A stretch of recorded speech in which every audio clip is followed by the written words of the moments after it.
So what happened in 3.21 last time? What did we do to present that example? How society needs to follow. Lord Krishna told Arjuna.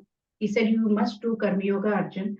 So Lord Krishna, what did he imply by that? He said, "See, Arjuna, if you're not going to do the karma yoga or your duty, what will happen? The whole entire community, they will also follow what you're doing, and then they will fall down from whatever standard requirements are there. They will fall down from the action, whatever you are doing, and it will lead to social chaos. What are you doing? And it will lead to social corruption, chaos, decadence, everything." So Lord Krishna told like this. So now he is going to give a more personal example, and he can, which with whom Arjuna can connect better. And who is that personality with whom Arjuna can connect better? Who is better than Krishna himself, right? So let's see.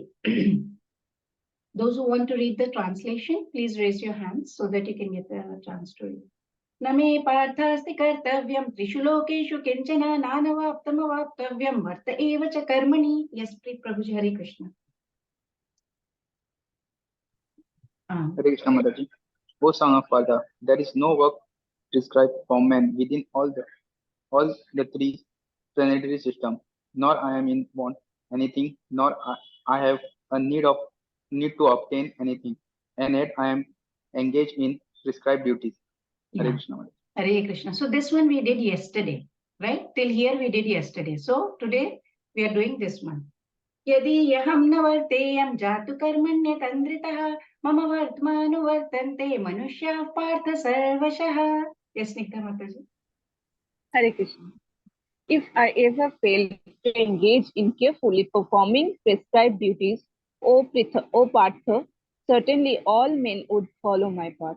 Hare Krishna. Hare Krishna, right? It's very clear. Yadi, if jatu iham na varteyam, if I do not engage in what? In karmani, in the work, atindriya, karma, or work that has been prescribed, or prescribed duties, if I don't do it with care, then what will happen? Arjuna, Partha, O son of Pritha, Manusha anuvartate, means all the men are they are going to follow this. Mama vartamanu sarvashaha, my path. They will all follow my path in all respects. Certainly they will do that.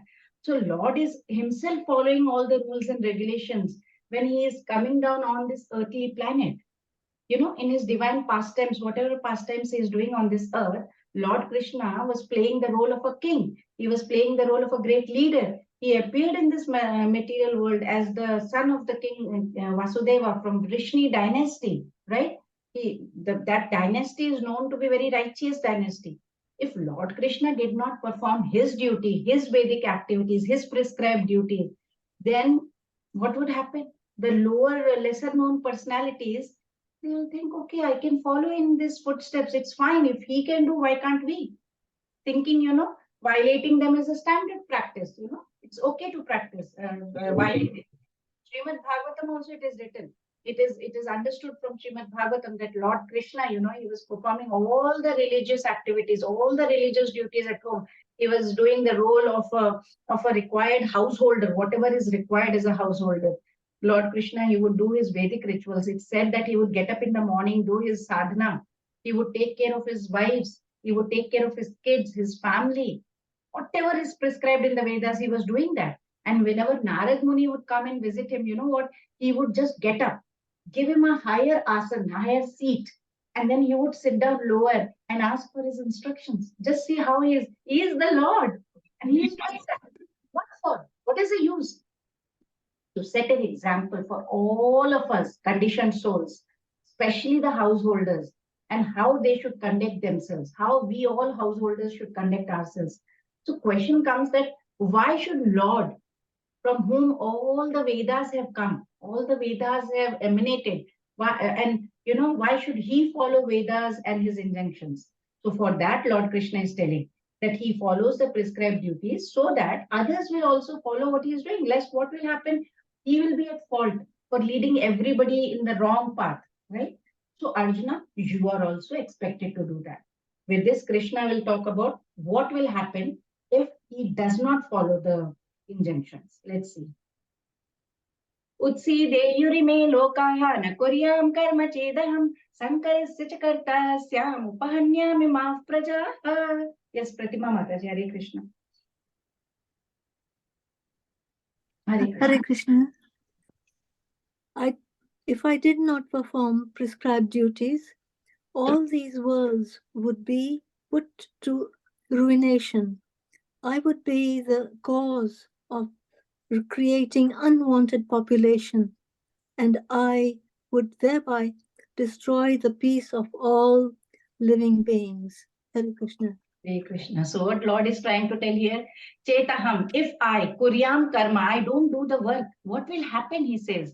Ime Loka, then all the people, all these lokas, all these three worlds, all these people in this world will be, what happened? Utsideyu, means they will put into ruin. Why is Lord saying that they will be put into ruin? Because he says, Sankarasya cha kartasyam. Because he says that this will give to unwanted population. Upahanyam mimaf prajaha, means it will actually destroy the peace in this world.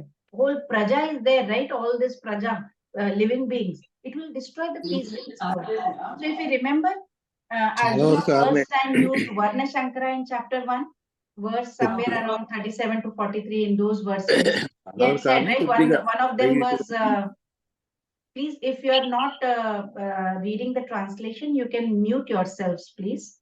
And whenever you want, you can always unmute. Hare Krishna. Please mute yourselves. All of you, check your mics and please mute yourselves. Okay. So what did he tell chapter 1? Remember, anybody remembers that chapter 1, Varna Shankara Arjuna had said, he said, Adharma bhibhavat Krishna pradishanti kulastriya. He said something like that also, right? And then he said, another one, what did he say? Sankaro naraka yeva kulagnanam kulasya cha patanti pitro hesham lukta pindo takakriya. He said in chapter 1. What was he was talking about? He was saying that I will not fight because when these people here will die, women will be widowed and they will be polluted and the rogues will take undue advantage. Then we will get unwanted children. No, Krishna, I don't want to fight. So now Lord Krishna in this shloka 3.24 is very beautifully is counteracting that one, this point of view of Arjuna's. He says, see, Arjuna, if you don't fight, there will be unwanted progeny.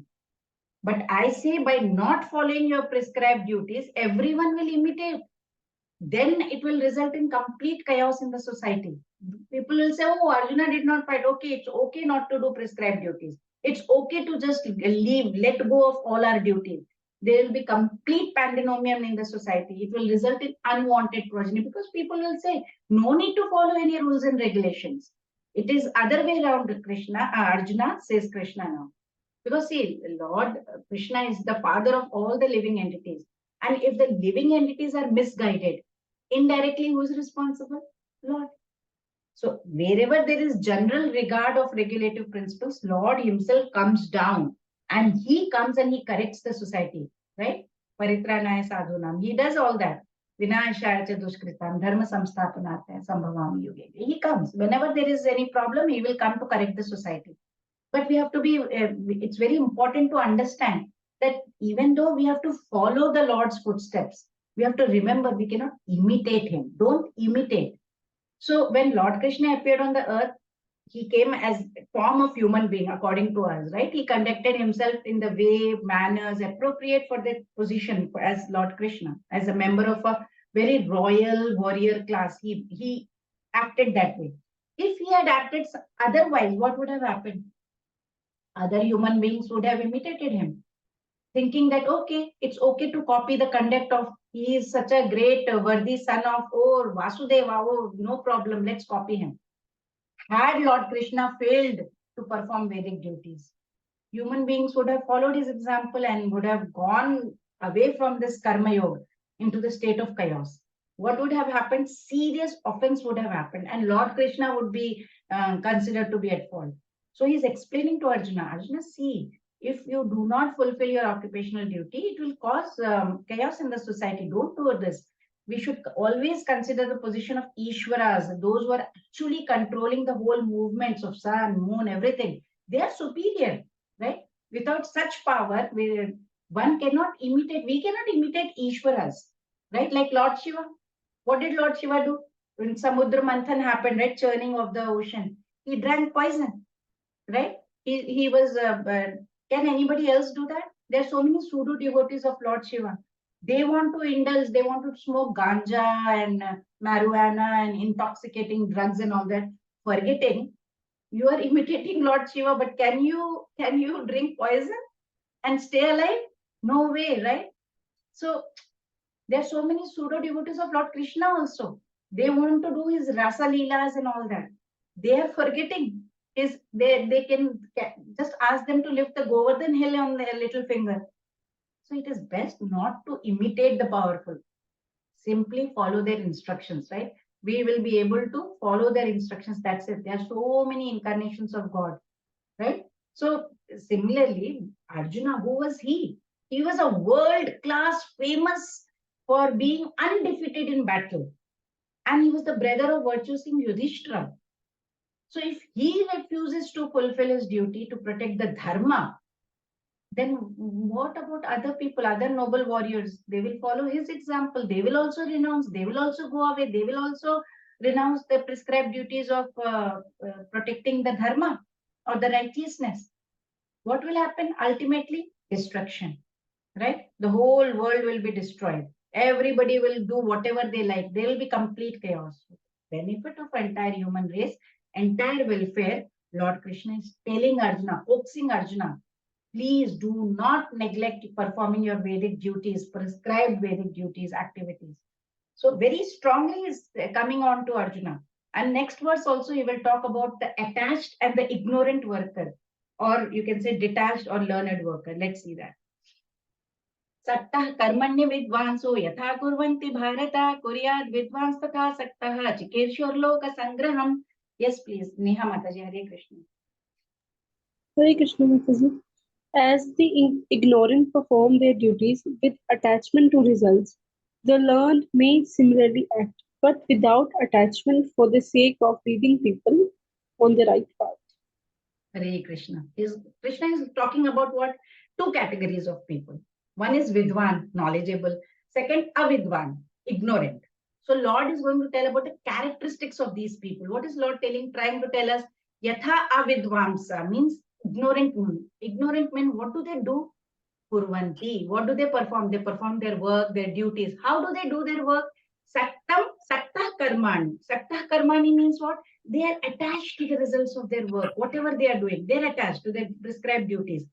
After telling about them, now Lord is telling about Bharata, Katha Vidwan. Arjuna, the Vidwan people, the learned people, they also act. But in contrast, how do they act? Asakta Kurya means they are not attached. They are doing their work. They are completely detached from the results of their work. Why is he doing that? What is the need? Chikirshurloka Sangraham. To set an example, to lead the people towards the right path. So here Srila Prabhupada also says in his purport, if you read, Krishna conscious people, basically they are completely bhakti yogis, right? So they have only one desire, how to please Krishna. Whereas we can categorize the other people, you can call them like from atheists to karma yogis. Here it is basically talking about karma yogis. So karma yogis here, they can be having Sakam Karma Yogi and Nishkam Karma Yogi. Now, what is the difference? Sakam Karma Yogi, they are, see, Sakam and Nishkam. Sakam means what? They are attached to the nature of the work. They are also attached to the result of the work. Whereas Karma Yogi, Nishkam Karma Yogi, they are detached from the result of the work, but they are attached to the nature of the work. So he is attached to the nature of the work also, result of the work also. He is not attached to the nature of the work, but he is not attached to the result of the work, but he is attached to the nature of the work. Right? Did you understand this? Nishkam Karma Yoga and Sakam Karma Yoga.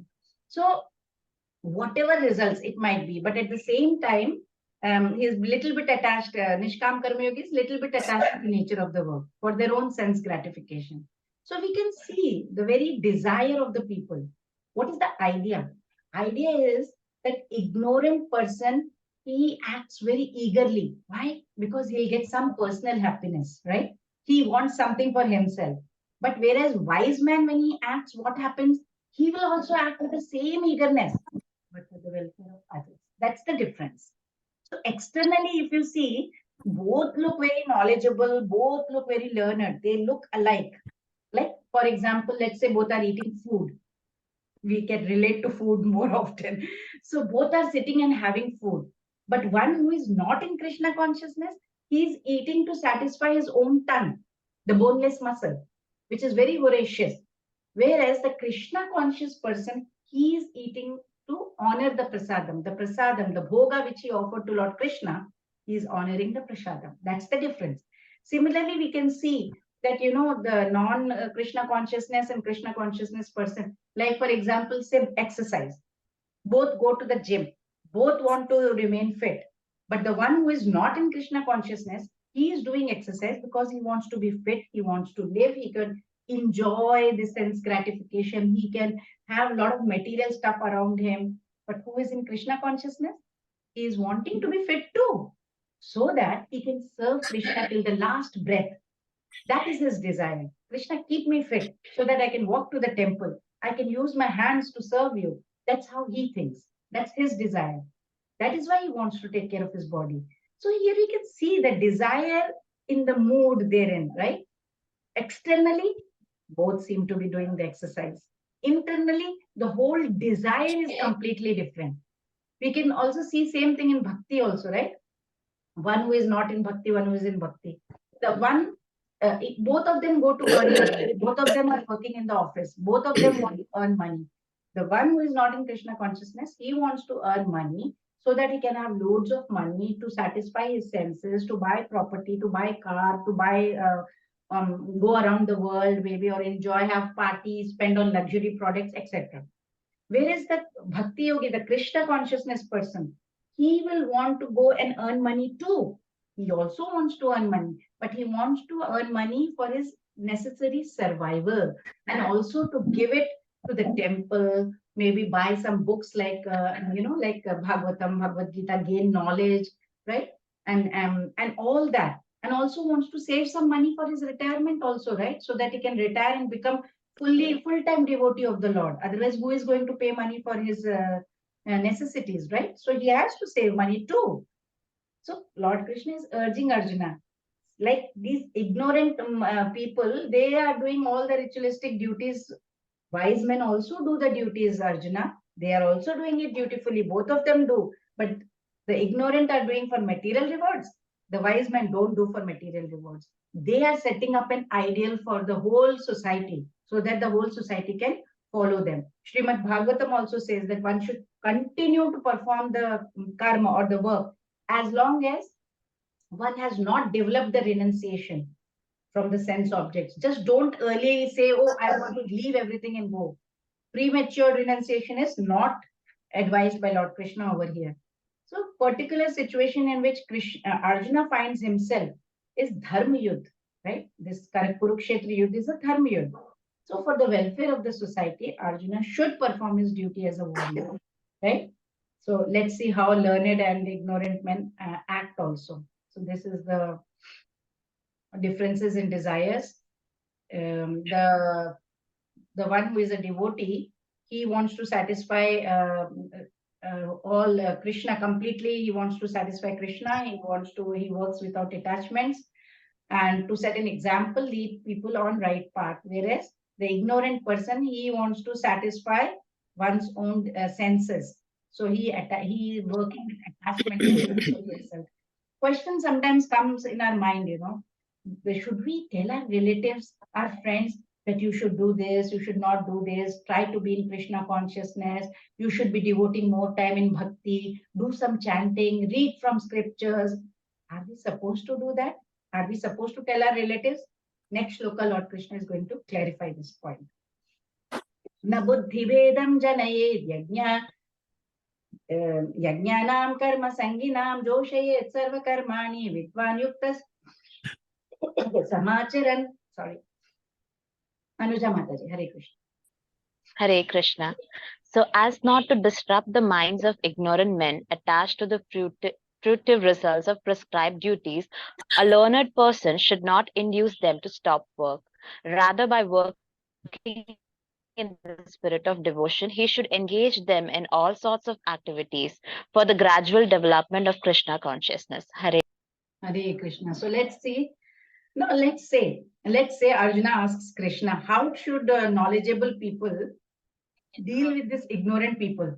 What should they do? So Lord Krishna is saying, Ajnanam karma sanginam means the ignorant are karma sangis, means they are attached to the results, Krishna, Arjuna. They don't want anything else. They want all the results only.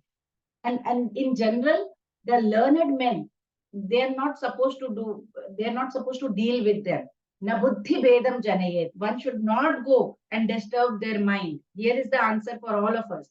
They should, the wise men should not go to the ignorant men and disturb their mind with their intelligence and tell them what to do, what not to do. But then how should the dealing take place? How do the intelligent people, the learned people, deal with these ignorant people? Right? That's the question we get in our mind. He's not supposed to go and say, hey, stop, what are you doing? Don't do that, you should do this, you should chant. No need. Yukta samacharan, he should do practice, set an example of how it is to be done, and then do what? Joshayet Sarvakarmani, Joshayet Sarvakarmani. He has to engage these ignorant men, whether it's our relative or whoever it is, and make them do all kinds of work. Give them prasadam, put them into devotional service, make them do all kinds of devotional work. So we have great example in our spiritual guru, the Srila Prabhupada. Just imagine at the age of 70, what did he do? He went to the West, and who was he dealing with? He was not dealing with even karma yogis. They were ayogis only, right? And they were involved in everything. You name it, they did it. They broke all the four regulative principles. They were not following any shastras. They were completely ignorant. And what did Srila Prabhupada do? He engaged them. He engaged these ignorant men into different kinds of devotional service. He said, okay, you do this. You go, you help in cooking. You open the center over there. Go to that state and open the center. You go for book distribution. So he engaged them in the service of Krishna. And Srila Prabhupada, we all know, he did a miraculous job, right? Just complete miracle. He turned these ignorant and not ignorant, sinful men, I should say, and lifted them to a platform of pure love towards the path of bhakti. That is the power of pure soul, a learned soul. So all glories to Srila Prabhupada. That's what Lord Krishna is telling. We should not go and tell these ignorant people, oh, you also start chanting, you also start doing this. No need. We should do it. Like how Srila Prabhupada said, just put them in devotional service. Now Krishna is telling Arjuna, these enlightened souls, learned souls, if they think that they leave all duties thinking, okay, nothing to do with parents, nothing to do with wife, nothing to do with kids, nothing to do with the society, they are absolutely right. But then these enlightened souls, they are absolutely right. They can take sannyas. But then there will be those who will start prematurely copying them. Oh, so and so left the family and went away. Oh, I think I can also do that, right? So ultimately, what will happen? These people who are ignorant, they will copy, but ultimately they will neither do their duties towards God, nor they will take their family responsibility also. Good for nothing they will become. So that's why it is very important that great persons have greater responsibilities, because common people, they follow them. Lord Krishna is telling that wise people should not do any action, should not say anything that will to these ignorant people, that will lead to downfall, right? So sometimes, it can be argued that if wise people have so much compassion for these ignorant, they should tell them, they should give them the knowledge of God realization. They should tell about Krishna. So not Lord Krishna is neutralizing that argument also by stating, na buddhi bedam janiyet, means ignorance should not be asked to abandon whatever they are doing. Just let them do whatever they are doing. Don't abandon the duties by giving superior instructions. Oh, this is low, do that. No need. Because they are not qualified right now to understand. We have to understand we are all souls. We are coming from different lifetimes. They are not yet at that stage at what stage you are. So don't give them any kind of instruction because they are not qualified to understand. Now, Lord Krishna is going to talk about what these ignorant people think about themselves. And whenever they are doing any activity, what kind of attitude they have. Lord Krishna will tell. Let's see. प्रकृते क्रियमाणानि गुणैः कर्माणि सर्वशः अहंकार विमूढात्मा कर्ताहमिति मन्यते. Yes, please. Krishna Prasad Prabhuji. Hare Krishna. Hare Krishna. Triveni Mataji. Hare Krishna. Hare Krishna Mataji. Hare Krishna. The spirit soul bewildered by the influence of the false ego thinks himself the doer of activities that are in actuality carried out by the three modes of material nature. Hare Krishna. Hare Krishna. So that's the difference between man of knowledge and man attached to action. So you can see that. Previous shloka, what did Lord Krishna say? How a learned person should deal with these ignorant ones, right? So we get this out. How we know who is ignorant, who is learned, who is vidwan, who is avidwan? Answer is here. How do we know who is ignorant and who is learned? Krishna is saying ahankara vimudhatma. That atma means that person who is completely bewildered by false ego, ahankar. What does he think? Karta aham iti manyate. He thinks that he is the doer. Aham. I am doing the karta. I am doing the work. I am the doer of all activities. When in actuality, what is the true scenario? Karmani sarvashaha. All kinds of activities. Who is actually doing? Kriyamanani is being done by who? Prakrite gunai. Means by the modes of material nature. It is being done by them. Just as waves. Waves are not separate from ocean. But they are part of it only. Similarly, body also, our body is part of Mother Nature from which it is created. It has been created from matter. Hence, material energy also is the doer of everything. In that case, question comes, why then the soul perceives itself to be the doer, that I am doing all the activities? The reason is because he is the grip of ahankara vimudhatma. He is thinking, he is getting that unforgiving ego he has. Falsely, the ego is identifying that with the body. So it is remaining under that illusion, karta aham iti manyate. I am the doer. Let's say, there are two trains. Sometimes you go to the station, right?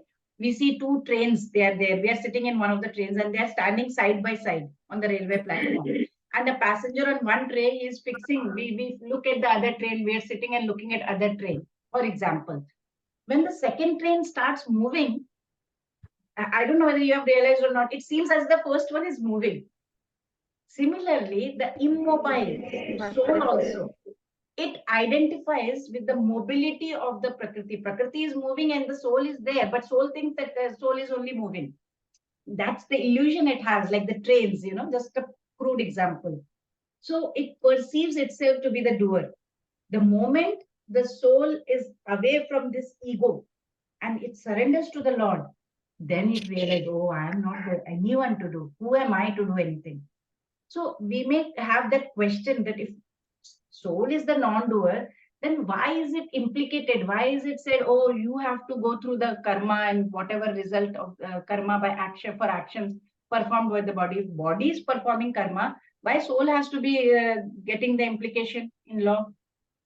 Reason is, soul does not itself perform action, but it does direct the actions of senses, mind, and intellect. It will tell them, right? It direct. For example, let's say chariot driver. Chariot driver, he is not pulling the chariot himself. He is not pulling himself, but he is directing the horses to pull, right? He is directing. Now, if there is any accident, it is not the horses that are to be blamed, right? But the driver who was directing the horses, he has to be blamed. Same way, soul is held responsible for that because it is holding the reins. The senses, the mind, the intelligence, they are not to be blamed.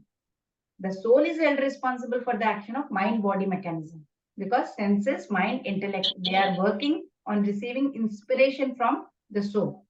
Same like, Hiranyakashipu was very, very proud of his position. He was controlling over 3 worlds. He was chastising his Vaishnavas and Prahlad Maharaj. What happened because of his false ego? Everything went down, right? Krishna came as Narsimhadev. Everything was finished within a second. So Krishna calls such a person Ahankara Vimodhatma. So question comes, who is Vidwan then? So Lord will tell who is Vidwan, right? Let's see that.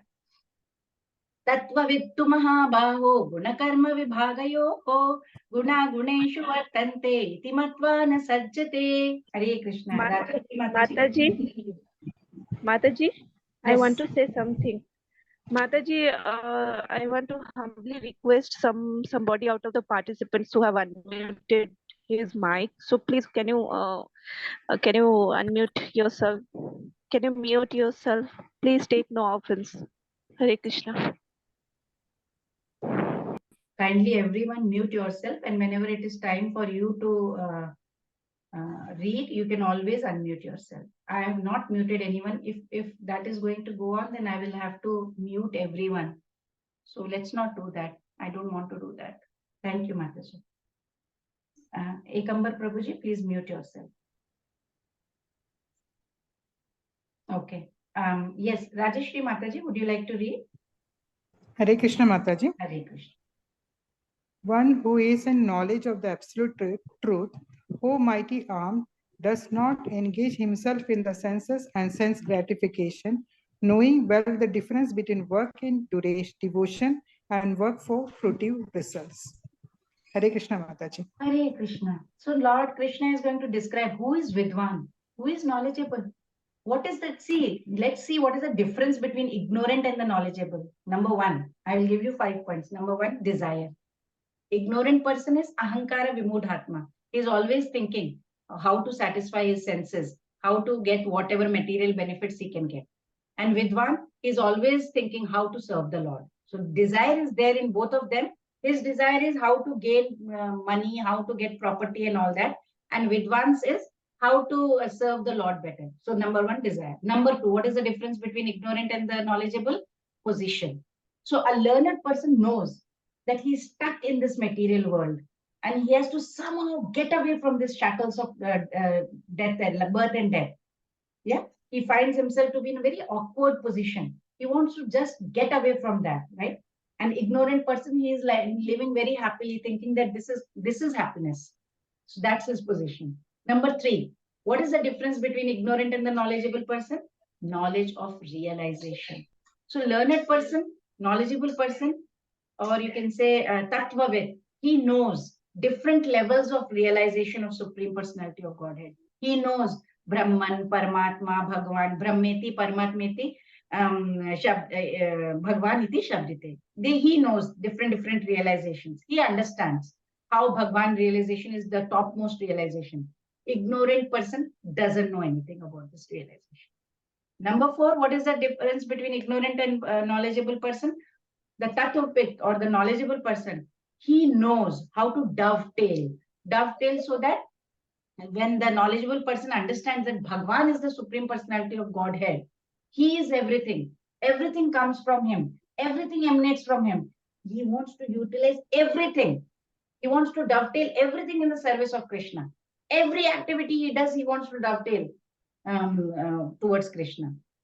Ignorant person, he will dovetail behind the Maya only. Everything he wants for himself, his selfish desire. And along with this, he has knowledge. The knowledgeable person, fifth one, knowledge.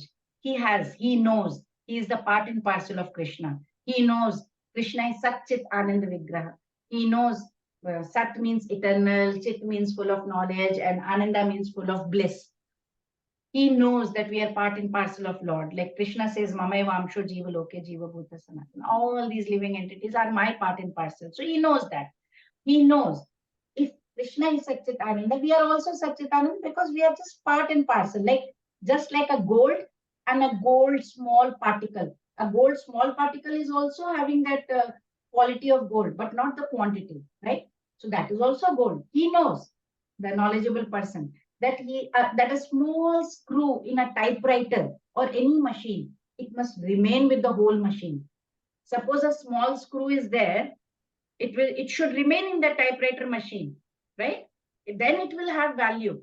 For example, if it is out of the machine, there is no value of that screw, right? A small screw, suppose in the motor car also, in a motor vehicle, so long as it is inside that motor car, it has got the value.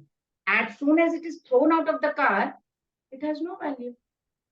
So such a he is knowledgeable person. He is a tattvavid. So Lord is talking about how the tattvavid or the knowledgeable should deal with a kind of help the ignorant or ahankara vimodhatma, how they should help. Let's see that. Prakrite guna sammodhaha sajjante guna karmasu tane krishna vido mandan krishna vinna vichalayet. Yes, please. Ekambar Prabhu, would you like to read? You have unmuted yourself. Snigdha Mataji, Hare Krishna. Hare Krishna. Bewildered by the three modes of material nature, the ignorant fully engage themselves in material activities and become attached. But the wise should not unsettle them, although these duties are inferior due to the performer's lack of knowledge. Hare Krishna. Hare Krishna. Question may be raised, right? If soul is distinct from these gunas, these modes of material nature and their activities, why are these ignorant people attached to sense objects like us? They're talking about commoners like us. Why are we attached to sense objects? So it says prakrite guna sammudhaha. So the ignorant are bewildered by these three modes of material nature. What are they doing? Sajjante guna karmasu. They are completely engaged, they're completely absorbed in various material activities. I have to go to the party, I have to do this, and they're completely attached to it. But then, what is a wise man supposed to do about it? Krishnavit. Krishnavit means a wise man or one who is in knowledge. What should he do? Na vichalayet, should not disturb, they should not unsettle these ignorant people. Whom? Tana akritsna vidhamandan means those ignorant people who are slow, who are lazy, who don't want to understand what is self-realization is. So Lord Krishna is explaining in this verse that akritsnavit means ignorant people. They're confused because of this three modes of material nature, right? These gunas of the material nature. They think themselves to be the doer. I am the one who is doing. They have got a lot of pride. I am the one, I am the doer. They are infatuated by these modes of material nature. They work, but they work for themselves. Sense gratification. I am earning the money. Mera hai. Everything is mine. And they work for sense gratification. They are still on this bodily platform. They have not risen above. So they are not able to perform actions as a matter of duty. They are always desiring for rewards. I will do this. What am I to get in this? If I help you, what will I get? So the whole essence of this verse is that Kritsnavit means people who are with knowledge, who are having this knowledge. They should not disturb the minds of Akritsnavit, means people who are not having any knowledge. What does it mean? Wise people should not go. Even in our families, there might be people who do not want to follow. We should not force our thoughts onto them by saying, please understand, you are a soul, you are not a body, that this whole karma is meaningless, give it up. No need to tell all that. We should instruct the ignorant to perform their respective karmas, whatever they are doing, slowly help them to rise above attachment. So the wise people, they engage these ignorant people into some sort of devotional work, some sort of, give them some activity which will help them gain some knowledge. Like, for example, I know one person, she is very much into this doing devotional service. She is a great into Krishna consciousness and all that. Husband isn't. So what does she do? She says she has to go to work. Husband is retired now. So she says, okay, see, I have to go to work. I'm getting late. By the time I go, it's still dark outside. So as soon as there is some sunrise, you please go out, just pluck few flowers and go and place it, because I don't have the time. My husband says, okay, it's fine. I can do that much. Every day he will go and do that. That kind of devotional work, little bit. Some, slowly they will rise. And now he is also a great bhakt. In this way, after presenting these distinctions between those who are spiritually very wise and those who are completely down, ignorant, Lord Krishna is giving that sober conscience. Don't. Not to unsettle the minds of ignorant. They're completely ignorant. Don't unsettle them, he says. So let's see what he speaks about bhakti now.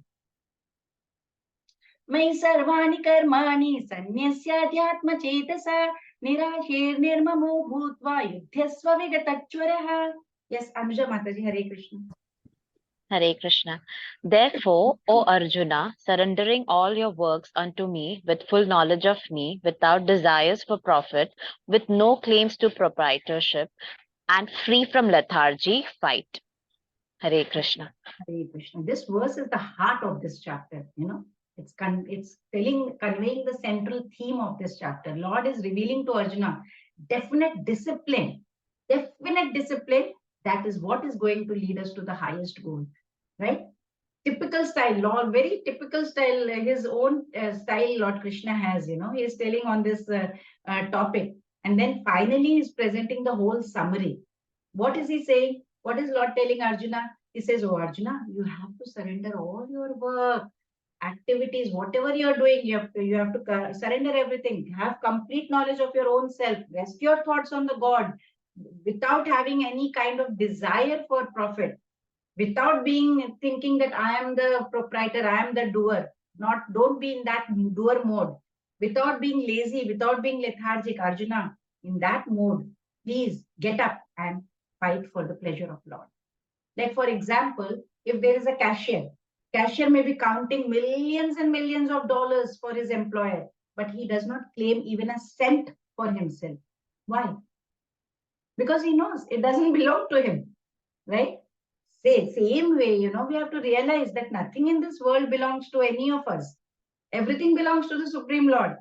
That's the real purport of Mai, which Lord says, Mai Sarvani, Mai, everything. Unto me, surrender. Mai Sarvani Karmani, everything you surrender to me. So when one acts in such Krishna consciousness thing, then certainly we will not claim to be the doers, right? We won't have that proprietorship over anything. That consciousness is called Niramana. Nirmana means Nirashir Nirmamo Bhutva. So nothing is mine. It's like, you have booked a ticket, you board the train, and you're sitting, sleeping also sometimes, of course. If there is an overnight journey, we sleep also. Otherwise, we sit and go day journey. So you have to sleep in, right? Next day morning, for example, when your destination is about to come, you have to get down at the station, right? But before you get down, you can't say, okay, I will take my screwdriver, I will take the nut and bolt, I will remove this seat or I will remove this berth. No, we cannot do that. We cannot claim it is mine. How can I claim it is mine? I was sleeping, I was using it. It was given to us for some time to use it. I cannot say it's mine. I will take it with me, right? So when the time comes, you have to get down at the destination. That's it. You can't just take away whatever is with you. Body has been given to us.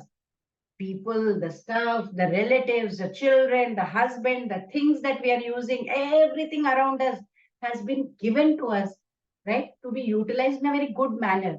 So that ultimate, we have to reach the destination. We are using it. We are all sitting in the train. We are going to go to a destination. Destination is actually supposed to be Krishna's world, the spiritual world, the Goloka Vrindavan. But most of the time, we keep changing our bodies, keep taking different births. And what are we doing? We are giving up whatever we have over here and then taking and going to another destination and again getting attached to it over the stuff over there. We're getting attached to wherever we are sitting. So the essence that we can take from this is the mood. What kind of mood has to be there? Number one, I am not doing anything for my profit.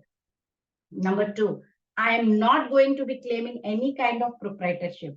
Number three, whatever I will be doing, I'll be doing for the pleasure of Krishna.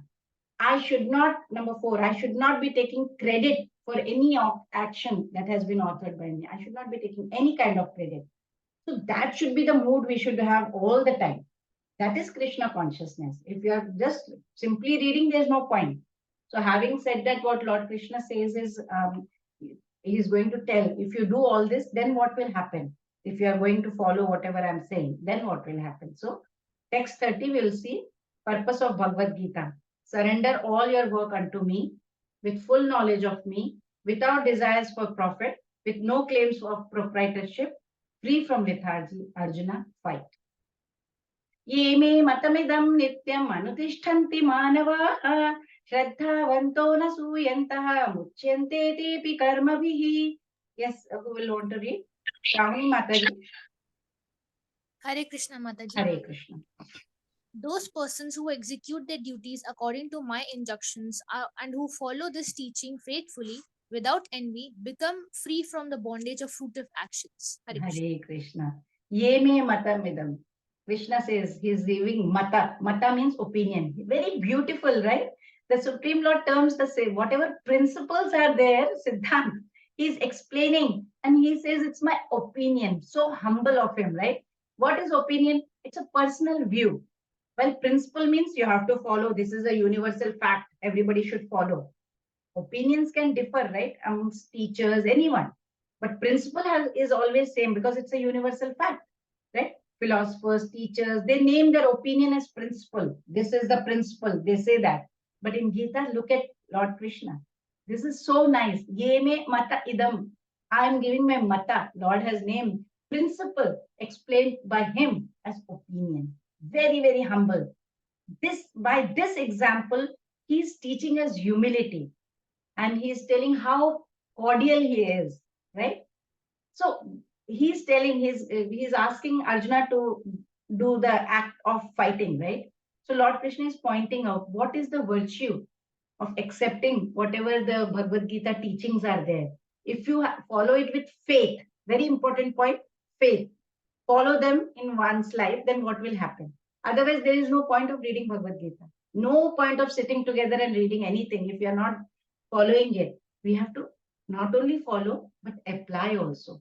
It's like, donkey. Donkey who's carrying loads of sandalwood on it. The donkey only knows its weight, but it does not realize what it is carrying. It may be a bag of stones for it, for whatever it knows. For all it knows, it may be a bag of stones. Donkey doesn't know, right? Similarly, we learn up all the scriptures. What's the point? What's the point of getting all the knowledge from Bhagavad Gita, from scriptures and all that? But we're not applying it in our life, not putting them in action as to what the scriptures are saying. If not, then we are also like donkeys carrying the sandalwood. Sandalwood is so nice and nice fragrance, but donkey does not know that. It does not know the value of it. We are also like donkeys carrying the sandalwood, not knowing the value of it. We have no realization. That's why knowledge must always be followed by action. Whatever we are learning here, we should put it in action. So you see how in science classes when we go, I'm a teacher, so I talk about classes only. So in science classes, after giving theory class, there is always a practical class as well, right?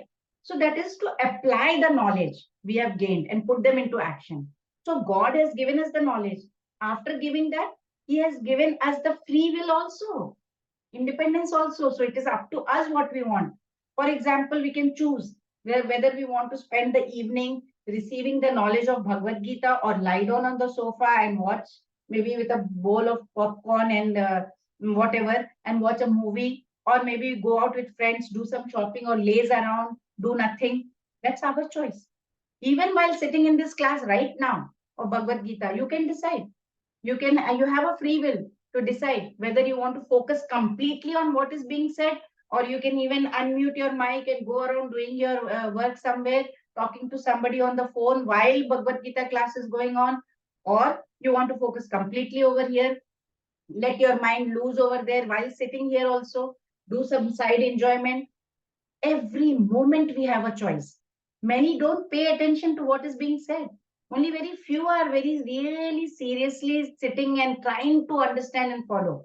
So Lord Krishna is saying that by faithfully following these teachings, one becomes free from the bondage of karma. But what happens to those who are faithless? So, and they're very envious of Krishna also. So now Lord Krishna is going to explain their position. ये त्वे तदभ्यसूयन्तः नानुतिष्ठन्ति मे मतम् सर्वज्ञानविमूढां स्थान् विद्धि नष्टान् चेतसः. Yes, please. Rekha Mataji, Hare Krishna. Hare Krishna Mataji, you can hear me? Yes. But those who out of envy disregard these teachings and do not follow them regularly are to be considered bereft of all knowledge, be fooled and ruined in their endeavors for perfection. Hare Krishna Mataji. Hare Krishna. So Lord Krishna, last shloka, what did he speak about? He said people having faith. So Lord's, that is why Lord is starting from here. Two means ye tve means two means however. Ye means those people. Which people? Who? Etat abhyasa suyantaha means those people who are envious. So that is why Lord is starting from here. Envious people. Na anutishtanti me matam means what? They do not follow any instructions given by me, Arjuna. They are considered to be सर्वज्ञान विमूढ़ांस्ता तान विद्धि नष्टान चेतसः तान सर्वज्ञान विमूढ़ान विमूढ़ान means what? Fools. They are deprived of all sorts of knowledge. So what will happen to these people? Viddhi. What will happen? Know it very well, Arjuna. Nashtan achetasa. Sarvajnana vimudamsta tan viddhi nashtan achetasa. Means they will be ruined completely without Krishna consciousness. Very, very, very strong words by Lord Krishna. There are many who do not believe in Bhagavad Gita. Okay, don't believe. Who is at loss? The entire world is going to remain as if nothing is going to change, but something is going to change in your life. Like when someone parks his car, there is no parking zone, right? It is written on the board. He looks at the board where it is written no parking zone and says, I don't believe in this. Leave it. Okay, don't believe. What will happen? You are parking your car, you are going over there. Then when you come back, what will happen? Car won't be there. It would be either towed away or you will have to pay a heavy penalty or a fine. See, if government laws are so to be followed so strictly, then imagine what will the universal laws be that Lord Krishna has given? How strict will that law be? Will they don't follow? Lord Krishna is telling don't follow. Then what will happen? Rest is up to you. You will have to pay fine or your car will be towed away like that.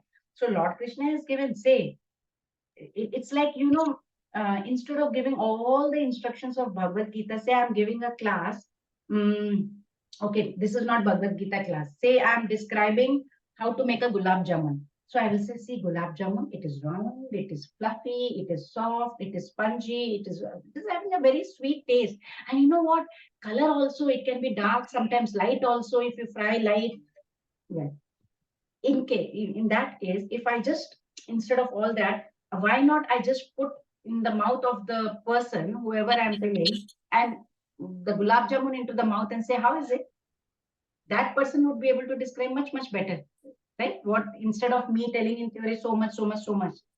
Similarly, if one takes up the instructions of Bhagavad Gita seriously, puts into action, executes it, then he will see a transformation in the life. Not only in himself, he will see change in around him also. Faith. Faith is the necessary ingredient if we have to accept the divine teachings of Bhagavad Gita. Whatever teachers is teaching us at school, we accept with faith. Do we ever question them? Oh, don't say like this, teacher. The fifth theorem, whatever you're writing on the board, I don't accept it, teacher. Do we say? No. Quietly we accept with faith.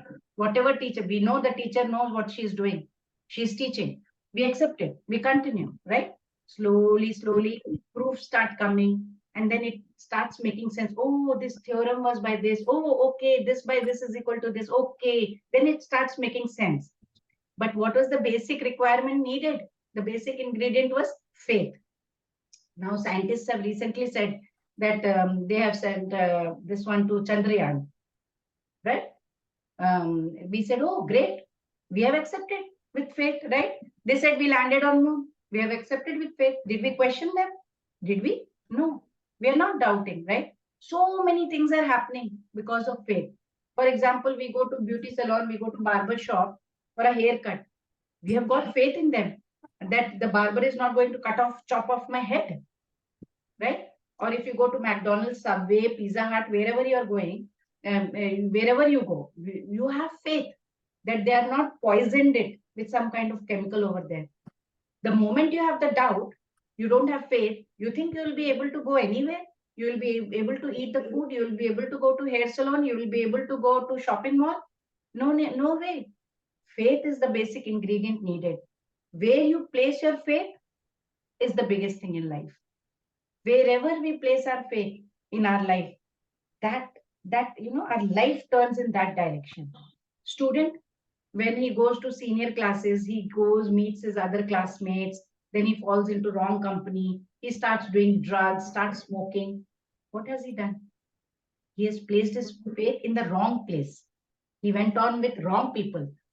Had he put his faith on his parents' instructions, not this one, his life would have taken a right about turn and gone in a proper direction, right? For a better future. One of the defects is pride. Because we have that pride, whatever the intellect cannot understand at present, we will reject it. We cannot accept it only. So Lord Krishna is saying that people who do not follow my teachings because they do not have faith, such people, they will come down. They will bring their own downfall, their own ruination, because they're rejecting the path where you can go to the highest path, salvation. And otherwise, what will happen? You will keep rotating in this cycle of life and death. So Lord is telling Arjuna, Arjuna, please choose wisely, okay? Choice is yours. But Arjuna is like, okay, these injunctions are in Shastras, right, Krishna? And if we don't follow these injunctions, then we would end up in suffering or we will get punished, right? So everyone knows about it, Krishna. Aren't they scared of this punishment, Krishna? What is the issue? Why are they not following it then? Aren't they scared of punishment, Krishna? So Lord is going to answer that in the next shloka. Sadrisham cheshtate swasyaha prakriterjnanavanapi prakritim yanti bhutani nigraha kim karishyati. Who will read? Yes, Krishna Prasad Prabhuji. Yeah, Hare Krishna Mataji. Even a man of knowledge acts according to his own nature, for everyone follows the nature he has acquired from the three modes. What can repression accomplish? Hare Krishna. So previous shloka, Lord Krishna spoke about those who don't have faith, right? And who are envious of the injunctions, whatever Lord Krishna is giving. So when it comes to the inherent nature, I think we must have all have noticed the ants, the cow, the dogs. We can see how even animals, they act according to their unique nature. Have you seen ants? They are these social creatures. They bring food for the community while forsaking it themselves. They are not bothered about themselves. They bring for the whole ant community, right? That's a quality very difficult to find in human society. Will we do that? Cow. There's so much attachment for its cow. The moment it goes out of the sight, cow feels very disturbed.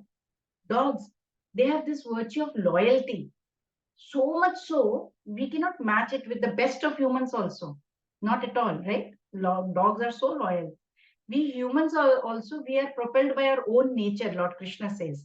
He says, Krishna says it's a hardware problem, not software. So the defect is internal, not external. And this problem or the defect is there for lifetimes. We have acquired from lifetimes. Like for example, let's take a clay. We can mold the clay, right? So we are changing the shape of that clay for many, many, many times. We have been changing the shape for many, many times. We have been doing that. Finally, what remains is the impression of all the times, all the different days we have played with it, right? Some impression keeps having in that clay, however much we will try to mold it. Same way, we cannot find out which lifetime what had happened. We don't know, right? We have changed with time, and that's how our nature has become. This clay can be used as an analogy with mind, you can say. Mind also has so many impressions from lifetimes. Now, if you want to go back and think, what did I do? When did I do this? When did I do that? We won't be able to know. When did I acquire this nature? How do I know? I don't know which lifetime, what nature I've got. The question is, can we do anything about with this clay? Can it be corrected? Answer is given here by the Lord. Lord says, unless and until we reach or we are on the platform of Krishna consciousness, we will not be able to get free from this kind of influence of this Maya or modes of material nature. Whatever effect it does on us, whatever impressions it is giving on us. And Lord Krishna also confirmed in chapter 17, right? He says, Devi Yesha Gunamayi Mama Maya Duratya. Maya is very strong, right? So he says, very difficult to, get away from this Maya. You have to surrender to me. Mameva ye prapadyante mayam itan tarantite. Unless you surrender to me, nothing is going to happen. So academically, we can be doctor, PhD, or whatever. We may have tons of knowledge, right? But because we are in this material world and the long association with this material entanglement, it's very difficult to get out of this Maya, of this cycle of birth and death.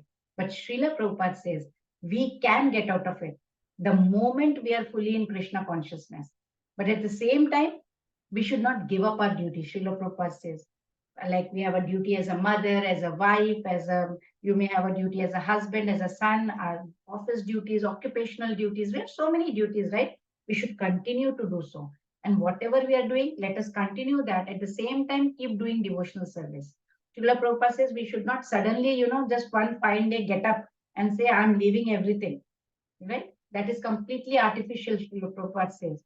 And it's better to be situated wherever you are, whatever you are doing, continue to do and stay under the spiritual master's guidance. Keep doing devotional service. And then definitely, Srila Prabhupada says that we may be freed from this Krishna's Mama Maya Duratya. So Arjuna was a warrior by nature. What Lord Krishna is telling him? If you're motivated by pride, you think I shall not fight, your decision is not, it will be in vain. Your own nature, your nature is Kshatriya nature. It will compel you to fight. So Arjuna is like, Krishna, if it's the hardware problem and not the software, if it's an internal problem, so of course, Arjuna may not have said that, I'm just saying. A person is acting according to the moods of that nature, according to his nature, then whatever do's and don'ts that are given in the Shastras, it's useless. They are not following it. Isn't these, people are anyway going to act according to their own gunas, according to their own nature? Then what about the do's and don'ts in the Shastra? Please clarify this doubt, Krishna. And Lord Krishna is very nicely going to clarify in the next shloka. Let's see that. Indriyasyendrayasyate ragadveshau vyavastitau tayor navashamagachet yasya paripanthinau. Yes, who will read? Srivali Mataji, Hare Krishna. Hare Krishna Mataji. There are principles to regulate attachment and aversion pertaining to the senses and their objects. One should not come under the control of such attachment and aversion because they are stumbling blocks on the path of self-realization. Hare Krishna Mataji. Hare Krishna. Arjuna has this question, right? Krishna, I agree with whatever you are saying. But in case they are driven by these three modes of material nature, what is the point of whatever your do's and don'ts you have given in Vedas, right? In the Shastras, they are giving so many, you should do this, you should not do this, then they are completely useless. So Lord is clarifying. He says many people say there's so many rules and regulations in Vedic scriptures. I want to be free. I don't want to follow. What is actual freedom? Actual freedom is that we are bound by the rules and regulations. Why? Because if we are not bound by the Shastras and rules and regulations of the Vedic scriptures, what will happen? We'll be bound by the Maya. The moment we are not engaged in Krishna consciousness, we are engaged in Maya. That's it. Simple as that. Very simply put. We are not free. But when we are bound by rules and regulations of Maya, okay, I have to do devotional service, I have to get up in the morning, I have to chant, we are bound by the rules and regulations, good. We are actually free from Maya. This is what Lord Krishna is trying to explain. But when something binds us, like Maya, we are into sense gratification, unrestricted sense gratification, completely, if we are not following any rules and regulations. But when someone follows the rules and regulations, he's relaxed. Why? Because the Maya is not going to disturb him anymore. The Maya is not going to bind. They will act. Maya will definitely act on them. Maya, you can't get away from Maya. We are in this Maya material world. We will have to face it. But we will not be bound by it. Because we have a discipline. We are following rules and regulations. Get up in the morning and do Mangalarti. We are chanting. We are doing devotional service. We are reading scriptures. So we are bound by this. So we will not be bound by Maya. But Maya will act. It's not that it won't. So our Vedic culture, it's based on Vedic scriptures. It's complete actually. It's a whole set. You can say, because even when you say Vivah happens, the marriage ceremony, it binds the person in rules and regulations. You can't go and have illicit affair. Once you are having that Vivah, we have said Sat Phere, 7 times you have to go around.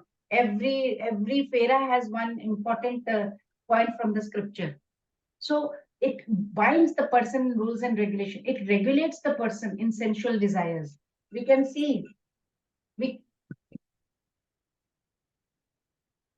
can see, in Western countries also, there's no bond. There's no bond between husband and wife. We can see that, right? There is unrestricted sensual and sexual enjoyment. It's not only with one's wife, with others as well. This actually spoils the consciousness of a person. That's why it is very, very, very important that it has to be regulated. See, we have senses. So it means what? Senses have to be satisfied. With what? Sense objects. So senses will get sensual pleasure. As long as body is there, this material body is there, the senses are there, these senses have to be engaged. It has to be regulated properly. Srila Prabhupada says there is always a chance of an accident, he says. Even on the royal roads. Means no one can guarantee that there will be no danger even on the safest road. The road is clean. There is no pit holes, there is no pitfalls, there is no potholes. Nothing is there. It's very clean, proper cemented road. Safest road, but there is nobody can give the guarantee that accident won't happen. There may be 4-lane roads, there may be 8-lane roads, but there is no guarantee that there won't be any accident. Similarly, the huge road, the royal road, has many rules and regulations, but if one does not follow it, there is always chance of an accident, and one can always go away from this bhakti marg or from the spiritual path.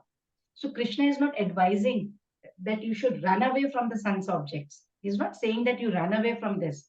He's saying, hey, don't come under its sway. Don't come under its influence. Means what?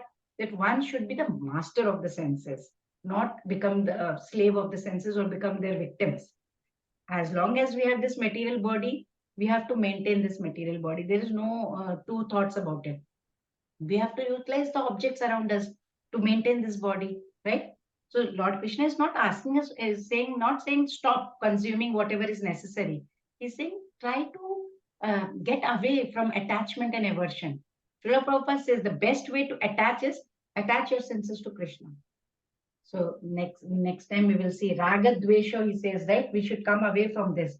And Lord Krishna is going to talk about why it's important to execute one's prescribed duties as compared to others. Don't do others' duty. Don't imitate others' duties is what we will learn next time. Hare Krishna. Hare Krishna, everyone. Hare Krishna. Hare Krishna. Hare Krishna, Mataji. Thank you, Mataji. Thank you, Mataji. Thank you. Hare Krishna, Mataji. Hare Krishna. Everybody has got the groups, Bhakti Vriksha groups. Anuja Yes. Mataji, you are not, who is not able to add you? Anuja Mataji. Actually, I spoke to Neha Mataji yesterday, so I'll be soon added into the group. Yeah, No, so no, I'll no. be soon Somebody added. was wanting to add you. Who was that? Manoj Prabhuji or Swapnil Prabhuji? I was Swapnil. Swapnil Prabhuji is trying to add you, Anuja Prabhuji. Anuja Mataji. Okay, I'll reach out to Swapnil Prabhuji then. Yes, please, please.